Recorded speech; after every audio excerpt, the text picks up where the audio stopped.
Welcome back to County Connection. For our final segment of this episode, we're going to be talking about swiftwater safety, which is a particular concern at this time of year while we are experiencing the spring runoff. And with me from the Summit County Sheriff's Department, or Sheriff's Office, excuse me, are Ranger John Reller and Technician Mark Watson. Welcome, guys. Great, thanks for having us. And I have to say, you guys are very well dressed. Our other guests on County Connection should take some cues and bring it up to the next level like you guys have today. So these are actually your, well actually why don't you tell me, describe what you're wearing, what you have on here today. We're wearing a dry suit and we're ready to go in and do swiftwater rescue wearing what we have. You know, dry suit with warm layers underneath, PFDs with whistles, helmet and gloves and throw bags. All right.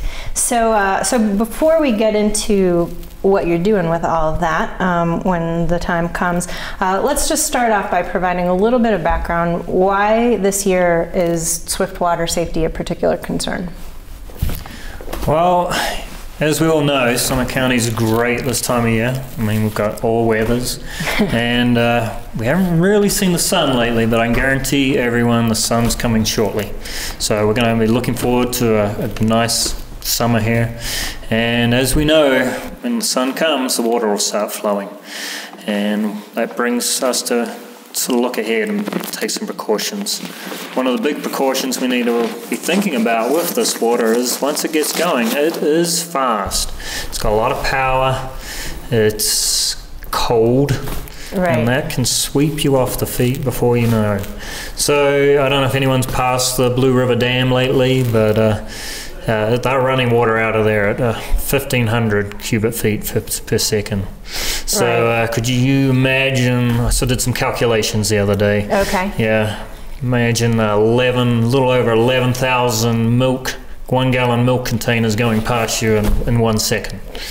So there's a lot of power, a lot of force there, but also that brings a lot of fun. So there's a lot of people down that river right now, a lot of rafting guides, a lot of commercial rafters, and yeah, it's a good time to get on the river, but you know, you gotta take those precautions and understand the river, because especially right now, people have to be wary because there's some avalanche slides earlier in the season, and a lot of trees come down with that. When the water rises there, you know, those trees are going to be floating down, and they can quickly take you, surprise you. Or creating an obstacle. That wasn't there last season. Exactly, yes. Yeah. Well, it's a little too cold for me. My husband tried to convince me to go out on the Blue yesterday, and I said no, I don't raft below 50 degrees. But speaking of temperature, so what types of temperatures are typically are the water temperatures at this time of year? They're pretty close to freezing at the inlets where it's truly snow runoff. It's just melted, so we're in the 30 degrees in some of those areas. So you're not going to last long. It's really cold in that water. Right. So, so how about, let's start talking about some of the precautions that people should take for their own safety at this time of year, and then also for kids and pets. So how about, so just some general awareness that we should all have as we're in or around swiftwater. Well, respect for the water, as Mark said, the power of it is phenomenal. So when you're around the water's edge, you want to maintain a safe distance where you can't slip and fall in. Keep an eye on the kids. Don't let them play along the edge. And for your pets to not be throwing the ball in the water that they normally go swim in, they're not going to be able to swim in this water, and they're going to be swept away. So whether it's keeping them on leash or playing with them appropriately away from the water is a major consideration. Right, because that little creek that they may enjoy a whole lot and may be something that you enjoy for the rest of the summer is a different story now. Yeah, and you know, kids love water. They're attracted by it. You know, they got the little boat they found in the bathtub, and they think that's cool to go down the stream now. And we have a lot of culverts, you know, that are going to help assist that water flow into the lake or around that area, and it's amazing how much power is in that culvert. So if a kid does fall in and gets stuck in there, they're like a big plug, just plugging that up and amazing amount of pressure coming there, and then that comes into someone trying to help them, and now they're getting themselves in danger. So you've really got to be aware, especially with the children. I mean, they don't know. It's a fun day for them out there in the stream that's all of a sudden way up higher than what they used to, and they've got these great ideas, because as we all know, kids, they've got good ideas. Maybe not the cleverest idea, but they have good ideas. Yeah. Right. And one thing that I think that you kind of touched on is that it can be deceptive, and that water even just 6 inches deep can knock a child or even an adult off their feet. Right, sweep you off your feet, and then once you've lost your footing, you're probably not going to regain it. Because now it's affecting your whole body, pushing you down, not just your feet. Right. So it's important for people around the water, but also important for people that are going to be recreating on the water. Obviously, we've got the rafting and the kayak, and having the right equipment, the right vessel, whether it is the kayak or a raft, not just a blow-up raft that you can buy at a discount store. They're meant for flat water or pools, and also for fishermen to be aware, where they normally wade out, that they can't do that. Okay. Or it could be swept off their feet, and wearing waders, if they fill with water, those waders are going to act like an anchor. Okay, that's good to know. And then there are also some precautions that people should take while they're actually in their vehicles. They may not be playing, but flooding is certainly a concern. And I don't think people realize, you see it on news all the time, the cars going through that water and making the big splash, or you see the car on the news that's stuck in the water. But 2 feet, I mean, it just takes 2 feet of swift water will actually get that car and take it away. I mean, I was in Sedona about 2 months ago, and it was great down there, and you wouldn't believe they have a law called the stupid law. They actually have a law called the stupid law. And where we were camping, a car had tried to cross the river 100 yards from us a week before, and it had a brand new Toyota 4Runner, and it had got swept down about half a mile. Of course, the kids were excited to go down and check this out. So we went down and looked at it, and it was trashed. And while we were there, the helicopter came in. They cut that thing into 4 pieces, and they had to fly that out. And that was the stupid law. He got cited, and to the cost of getting that. But crazy, he did survive, which was very lucky. Right. So then if you are driving a car and you see a flooded roadway, so what would you advise in terms of when might be a time to... Don't drive into it. If there's water in it, don't drive into it. Because you might assume that the road's there, but the road might be washed out and you can't see that under the rushing water. So that 12 inches of water might be many feet at this point, because the road has been washed away. Okay, that's good to know. So there could be things far worse than what you're used to or what you think is there. Going home late for dinner is not the end of the world. Right. And how about camping? So we know that along rivers there are lots of campsites in Summit County as well as other places, and with water levels fluctuating, what are some things that campers should be thinking about? To not camp right next to the water's edge. Low-lying areas, even though it might be the nice flat area, that's what's going to flood first. And the rivers do rise well into the night from the melting that's occurred during the day. So it won't reach its high point until you've probably gone to bed and you're in your tent. Right. So staying in those high areas away from the river's edge is key. So there's that time delay. The ambient temperature may cool off quite a bit, but then the water's still rising. Exactly. Yeah. Okay. So if you do fall into moving water, what should you do? If you fall in, what you don't want to do is try to stand up. Okay. If you're in fast-moving water, there's a high risk of getting your ankle or foot trapped, and you have foot entrapment, and that water, the pressure will push you over, and you're not going to be able to get yourself out.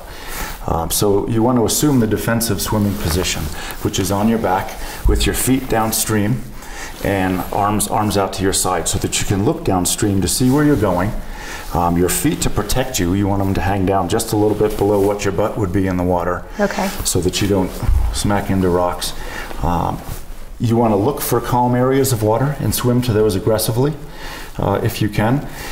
If you see a strainer or a log or things in the river that are going to be a a dangerous obstacle, you want to aggressively swim away from those things. Okay. And if you realize that you cannot get away from those things, to swim as hard as you can towards it so that you can climb up onto it or over it. What you don't want to have happen is get sucked under it, because you don't know what's under there. Typically it's a lot of branches, and that's called a strainer. You'll be drawn underneath, and you're probably not going to be able to come back out. Okay. So when you guys get called onto the scene, when you are called onto a rescue effort, so tell us all the steps you guys are going through. Yeah, it's a very dynamic call. I mean, you've got very little time. It's really important that the person calling that in is giving some accurate information. So where they actually saw that person go in, or where they saw that person in distress, it's important to know where that is for us, because that's our last scene point. And then from there, you know, what is it? Is it a person on a stand-up paddleboard? Because, you know, those guys are great in the river. Is it the rafter? Is it the kayaker? Is it the fisherman? And then is it the hiker who something happened? Or, you know, it could be anything along that line. You know, who is it? What are they wearing? What clothing? What did they have on them? Right. And then sort of an approximate time, you know, the closest time you can get of when you actually saw that happen. Because we're going to do some calculations, quick calculations in our head. We're going to sort of figure out how fast that river was flowing. So example, if it's flowing 5 miles an hour, we're going to work on our containment. So if we get that going on, you know, obviously if it was an hour that this occurred, we're going to have to go 5 miles down the river to figure out, to put someone there to watch for any of that stuff, the person, the boat, the clothing, because again, as we've talked about, this water is powerful. It'll rip your clothing off. Right. It'll do all sorts of stuff. So we're watching. We're going to contain that area for that person and watch for that, and then well, I think you bring up a great point, which Phil McFall from the ambulance service touched on in a previous segment, that if you are calling dispatch, you're calling 911, and in that situation, he said, take a breath and take note of your surroundings so that you can provide the best quality information to dispatch, which helps you guys out in your ability to respond. Yes. Yeah, so like I say, you know, our big one is, you know, it's safety for everyone, because you hear so many people going in after their friend and they become the victim, and their friend gets out, or a rescuer, you know, who has perished along that line. So, you know, safety's number one on all of this. So, and that's why all these people who are involved with the rescue groups and dive groups are certified technicians as rescuers and have the appropriate gear. All right. So do you guys, would you like to go into some of these toys that you have at your disposal here? We've got some toys. One of the other big things that's sort of a worry with public out there, and John brought up, there's rafts and kayaks and all sorts of items that are out there, but, you know, people need to be aware that they name or put their name, phone number, contact on these boats, because there's nothing worse than we're getting a call and it's a raft, kayak that's floated out onto the lake, or it's caught up in a strainer and we don't have a person to associate it with. So if we can make a quick call, if we do get that boat and there's a phone number and he goes, yeah, I lost my boat, I went home, we know he's safe. Or if we give a quick call and the wife goes, he hasn't come home, now it gives us that alertness. Right. Which brings the other point of, make sure you tell everyone where you're going, what river you're running, or where you're hiking. Because if it is a swollen stream that came up overnight and you can't get back, or you got caught in it, you know, where were you going? What was going on? Did you come home? You know, were you tired after you got back and went straight to bed, and you didn't inform maybe your contact person that you're home, and now they're calling the rescuers, hey, my buddy didn't come home, or he didn't give me a call. So these things also you really need to be aware of. Spend many hours out looking for people, and they're safely home in bed or out at the restaurant. Okay, so make sure you close the loop with that, with your contact, with family members or whoever you may have designated. Okay. Yeah, no, we have a lot of little gadgets and things we can carry around with us for swiftwater rescue. One of them's the throw bag. Obviously, when we go to rescue, there's a reach, throw, go. First of all, we're going to try and reach for you. If we can get you and pull you out, that's going to be the way to go. Okay. But if we can't, you're too far out. We've got this thing called the throw bag. Hold on this end, throw it out to you. When it's land over your chest, you're going to grab onto it. You're going to be cold. I mean, there's going to be a little force. More than likely, John's going to jump behind me because there's going to be a lot of force as you go by. You're going to hold, you're going to grab that. It's going to slowly release further out, and then you'll just swing into shore. As rescuers, we'll have someone downstream. They'll come up and help you, and hopefully everything will work out well. So, all right. That's one of the little things there. If things are worse and I need to attach John to there, he has a special PFD here which has a quick release. He's got his cow's tail here. We can connect the throw bag to the cow's tail, the cow tail to the throw bag here. We can get that. I can swim out. So this way you're holding on to him. Yeah, this case. And he'll swim out there. I'll be holding on to the end of the line here, and as he goes, he'll end up wrapping around you and bringing you in because you may be too cold. You may not have dexterity. You may just, you may not be able to do a lot at that time. So, so there's a few ways there, but again, water's cold. We've got to have our gloves. We're completely warm. We've got our knives here if there is a snag or something. Cut away. My mic here again. Falling apart. Other than that, All right. So do you guys have any final tips that the public should be aware of this time of year in terms of swiftwater, or have we covered everything? I think we've covered an awful lot. I think the important thing is the right equipment and the right training. And if you don't know, don't go in or don't go too close to the water. Right, yeah. I mean, it may look fun on a warm, sunny day to bring out an inner tube, but that's not the gear. Now's not the time. Right. So. All right. Well, thanks so much for coming in, John and Mark. It's great to have you. Thank you. Thanks to those of you at home who've tuned in for the June episode of County Connection. We will see you next month.